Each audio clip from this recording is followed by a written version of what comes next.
And no problem comes through from Rw9. Happy with the 92 ping that he's been given.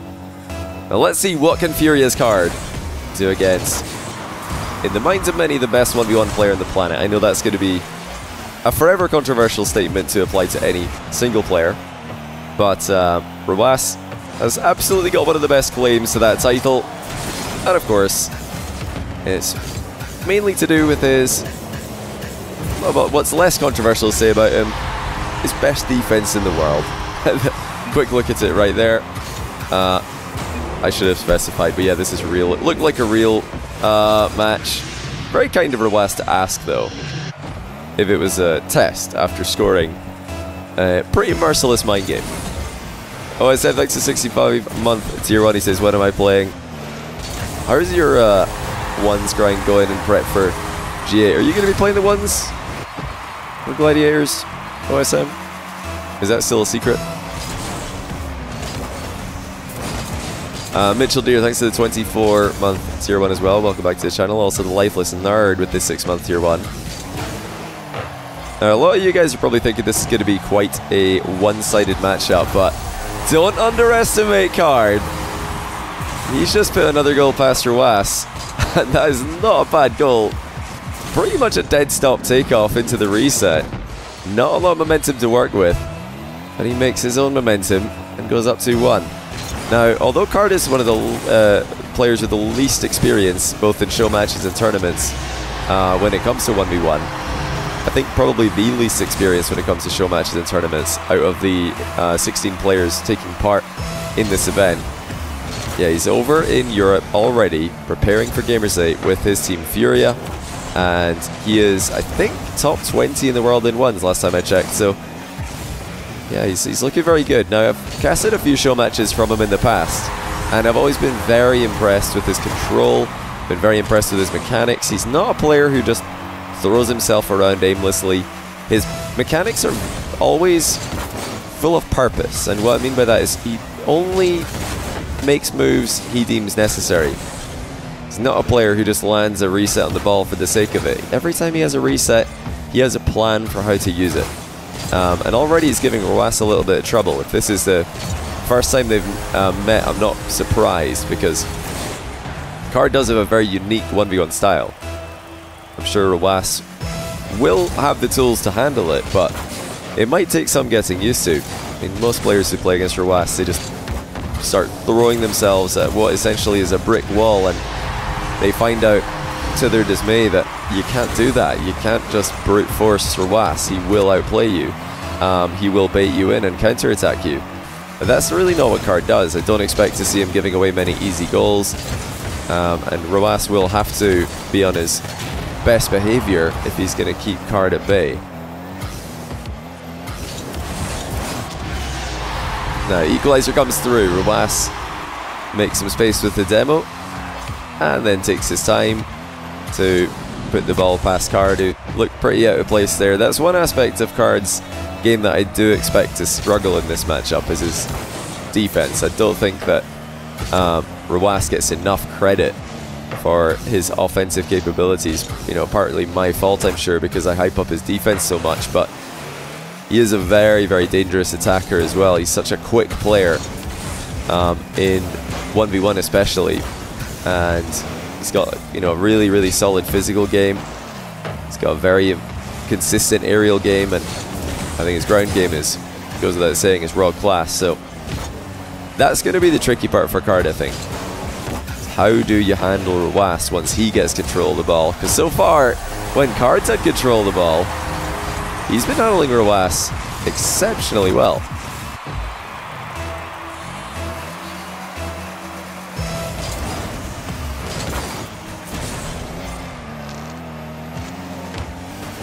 Yeah, Fairy Peak and Scrub, didn't they match up pretty recently in another ones tournament? It's kind of a legacy matchup there, but honestly, both Fairy and Scrub are still in pretty decent 1v1 form. They're no slouches at all. Oh, Rw9 just did enough here. Caard did not think he had an angle to shoot with. He thought the only reason Rw9 is here is to try and demo me, and I've dodged the demo, so everything's fine. Nope, Rw9 is playing the ball. 5-5.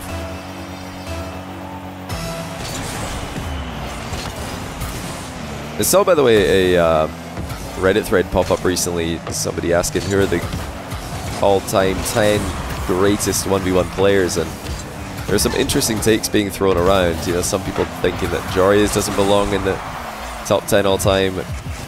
Some people thinking that the greatest 1v1 player all-time is Zen. I'm thinking, personally, you know, both those takes are wrong.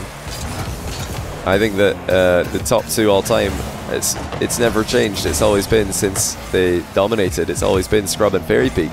You know, all this new age domination that we've seen from players like Caard, Jorius, and more recently Rw9, Moxie. It just isn't the same as the domination that Fairy Peak and Scrub put down on the rest of the Rocket League scene when they were at their best. I think they still, for me, have to be the top 2. And then probably the next 2, the first names that come to mind are Caard and Jorius, because they had pretty long stints as world #1, the 2 of them. And they've also still got a lot of relevancy today. They're not the best 2 players in the world anymore, but they're in and out of the top 10 still, which is very, very difficult to do in the modern day, with the rise of all of these next generation players. So those would be my first 4 that I would throw out there. And then after that, it gets a bit foggy, gets a bit confusing, because yeah, at that point, oh, that's a nice own goal there by Caard. How has he managed that? I swear I had an orange trail. Hold on a second, what just happened? Did he get bumped into this? He did. Okay, it's a pull shot. That is pretty unfortunate. But yeah, those are the only 4 that I'd confidently put in a ranking, and then after that it gets very difficult, because you've got other legacy players like Cuxer, you've got other regions players like First Killer, Lethamer to think about, and then you've also got other players who were world #1 for a while, like Flakes. Oh, that's a great touch. Look at the pre-flip control for Rw9. I mean, the pre-jump was good, but how about that for a first touch? That's ridiculous.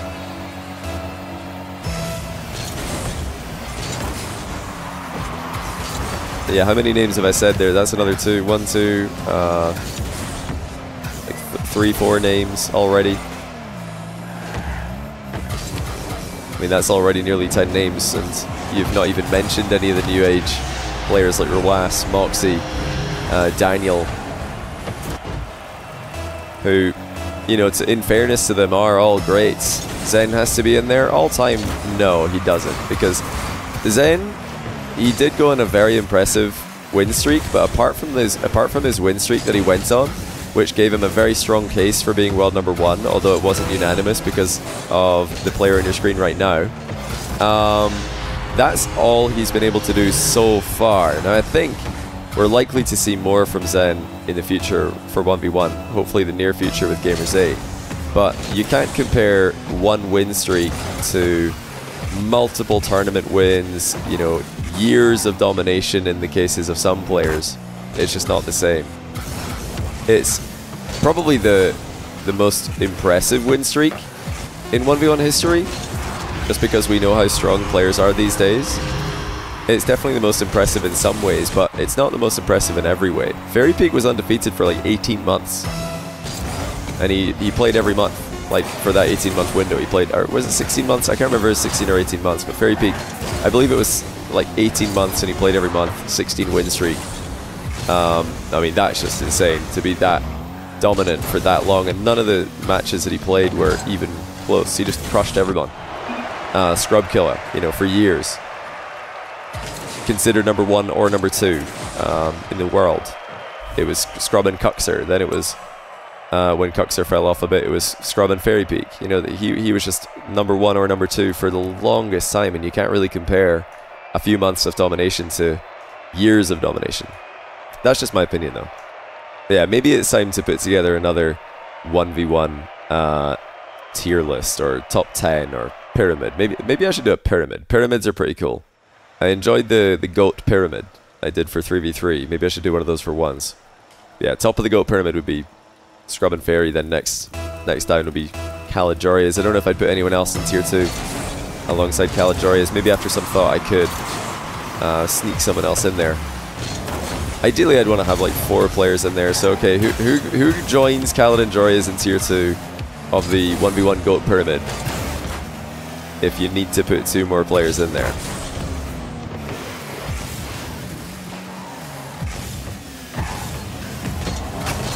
That's a big mind game by Rw9 to start game 2.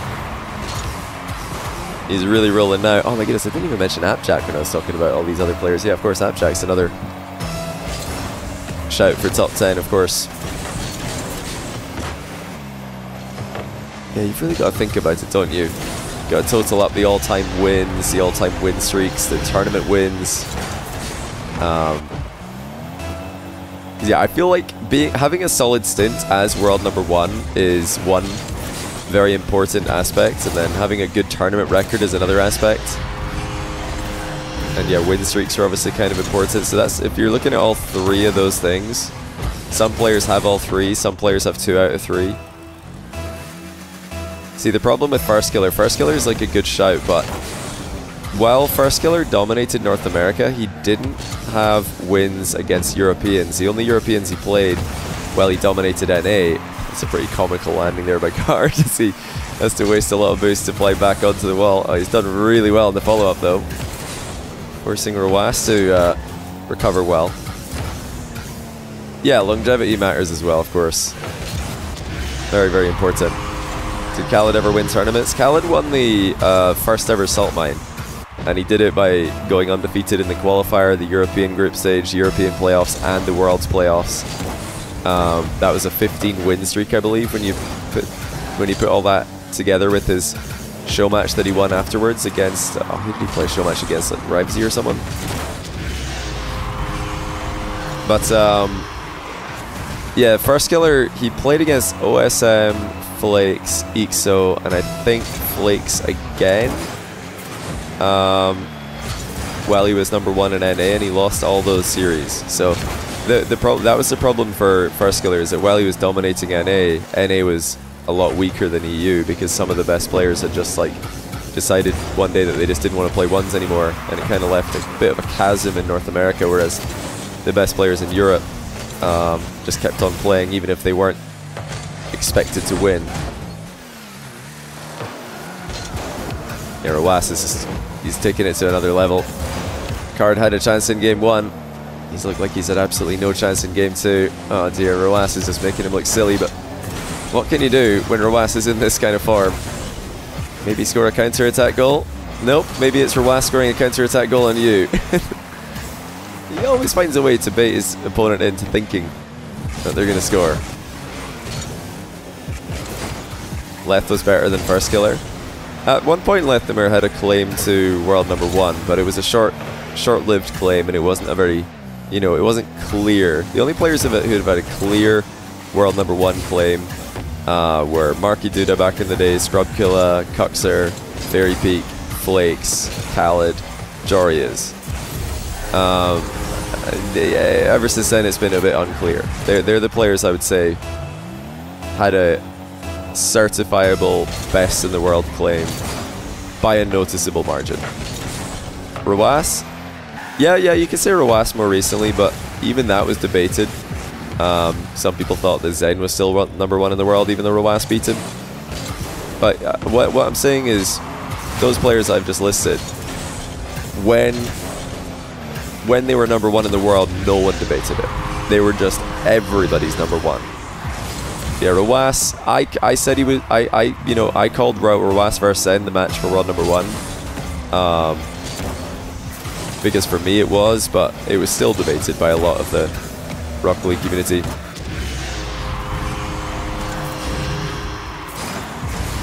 Cronovia is definitely #1 in the world. Oh yeah, Cronovia is probably #1 in the world for a couple weeks. Like, initially, 1v1 for, was decided in ranked, and yeah, Cronovia probably for a couple of weeks or a month was #1, but then they did a show match on Cronovia's channel, Marky Duda and Cronovia did, and Marky beat him. And that's kind of when Marky became what, #1 and stayed #1 for a while. Pretty much until Scrubkilla took it away from him. And then the only player who was able to match up against Scrubkilla and go even or even beat him was Cuxer. So they kind of traded it for a while before Cuxer stopped playing ones too much. Or as much. And then it became Scrub and Fairy. Oh. Yeah, Rw9 looks like he wants to become #1 in the world. Once again, in my mind, and unanimously in the minds of everyone else.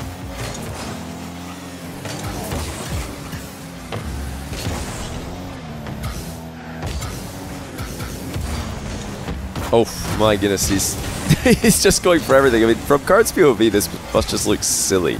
Like Rw9 is shooting undefendable shots at him and then recovering and stopping him from getting any kind of attacks going. How is it not Zen? Well, Zen, he lost his streak to Rw9 and then he lost to Daniel, Moxie and Rw9 again in a tournament that I ran kind of recently. So, you know, Zen, if he played this tournament here and he won it, then he'd have a claim to #1, but since he's not playing it, and he also didn't play in the tournament Fear ran the other couple of days, he's definitely relinquished his claim on #1 by a decent margin. The only way that he could get it back is if he just beats all of his rivals at Gamers 8 convincingly. But even that wouldn't be like a certified claim to being best in the world, because you know, part of a crew battle series is not purely 1v1. Yeah, that being said, I don't think Zen will care. I think he's probably quite happy with being world champion in RLCS for now, putting 1v1 in the back burner. Yeah, we're talking about 1v1 #1. Obviously in 3, Zen is the best player, and nobody is going to argue that. Except maybe T-Bates. But yeah. Even T-Bates right now would probably agree. Who's the best in 1v1 in North America? For me, it would be Daniel. But we'll see. I mean, Daniel's going to be playing tomorrow in this tournament, so we'll see how he's looking. FirstKiller's been in fine form as of late as well, so they're kind of the top 2 American players. And then, of course, Jack, being in North America, has had a claim to that title a few times. Oh, does have Caard have any more fight left in him? He started off really, really well in game 1. And since then it's just been completely dominant by Rw9. He's started to download Caard a little bit, and unfortunately for Caard, he doesn't have the same level to go to, unfortunately. It looks like he does have a level on this play though, and yeah, he needed to play that one actually quite perfectly. Really well done. Wasn't sure how much boost he had on that play. Did not have a lot.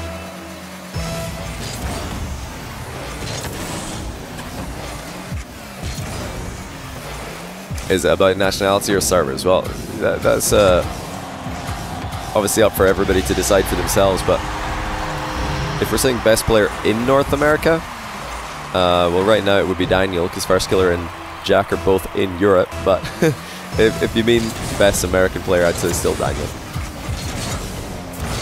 Yeah, Caard is in Europe practicing for Gamers 8 with Furia. They're the defending champions. They've actually been drawn into the Falcons group, so I really hope we get to see that match happen. That would be a really cool rematch, especially with the addition of Naupo for Falcons.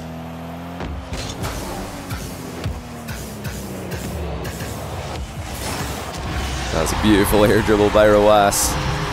Caard thought he was done lifting the ball and changing its direction. Rw9 had one more touch in mind. How's Yan versus Toxic going, by the way? That match is currently happening on Riz's channel. And the winner of that will play against the winner of this. And the more we see here, the more it looks like that winner will be Rw9. Oh, good shot though by Caard. Toxic 2-0. That's a huge win for Toxic. Yan the on-paper favorite in my opinion going into that one.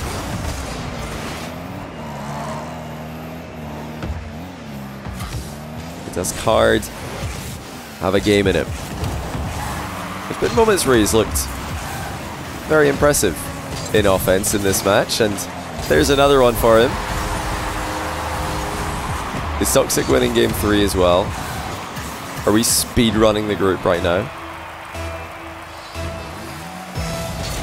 So many good 1v1 players now, it's insane. Yeah, there were many times throughout history where, you know, a group, maybe 20%, 30%, or even 40% of the best 1v1 players in the world would not be active, but right now they're pretty much all active. In fact, I think the only inactive ones player is TRK, who is unavailable for this tournament. But every other top ones player I'd consider active. Zen, I mean, Zen's played pretty recently. He didn't play in this event, but he's played in others in the past like month or 2 months. Yeah, we've never had a period of activity the likes of this.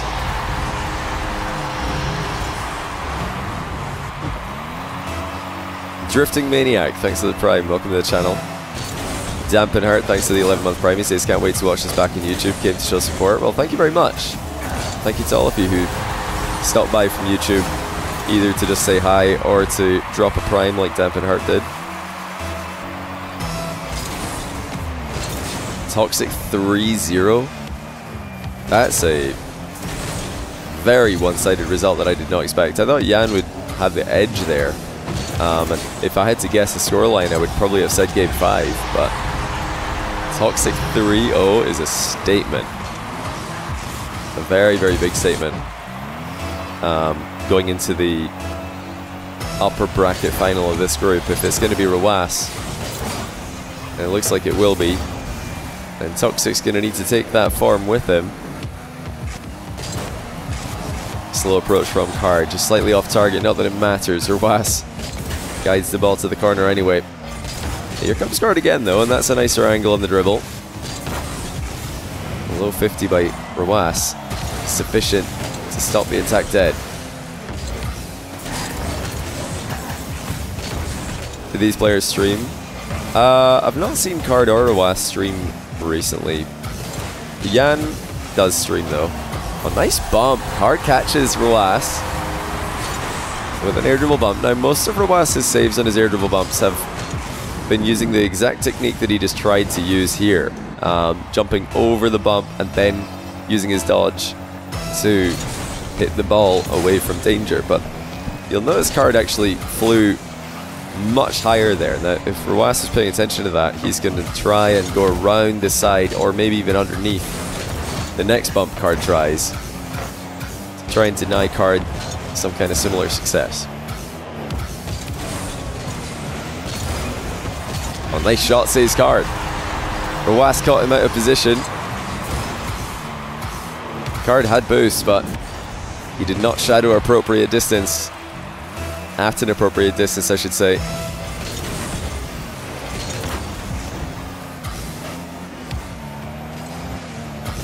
I'm actually really interested to... Actually, no, Rizzo's not going to be watching Rw9 in this match, is he? He's, unless he's just tuned in now. Unless I'm mistaken, Rw9 has saved the vast majority of air dribble bump attempts, so I know Rizzo's viewers love their cringe, they love bumps and demos. So I'm sure at some point during this tournament they're going to get to witness world-class air dribble bump defense, either from Rw9 or from other players at the top tier of the one's world. The one thing that must frustrate Rw9's opponents is that when he jumps off the back wall, he still gets a solid hitbox behind every single challenge. Now it doesn't sound like much, but you try flying off the back wall like that and then flipping straight through the middle of the ball, and notice how many times you roll over the top of it, you bounce off the side of it. Not Rw9, he just glues himself to the ball, even if he has to pre-jump and cover a different option. He's played this one out almost perfectly, and even an improvement from Caard does not seem sufficient. And he has got a date with his teammate, Jan, in the lower bracket. Oh, especially if he can't hit open nets like that. That's a disaster. Any hope of coming back, completely gone. It'll be Caard versus Jan in the lower bracket semi. Rw9, 3-0's Caard. Toxic's up next.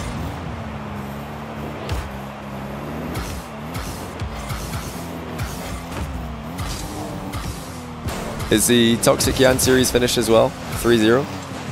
Or were you guys just forecasting an anticipated match? Yeah, this is not the start that the Furia players were looking for. Caard, he had his moments. He looked good in game 1. Rw9 was just too strong on the comeback. And yeah, game 3 he definitely had his moments as well, but Rw9 is just that guy. Unfortunately for Caard, Rw9, when it comes to 1v1, is him. And yeah, Caard versus Jan. Lower bracket semi-final. One of them will be eliminated. One of them will advance to play against a loser of Toxic versus Rw9.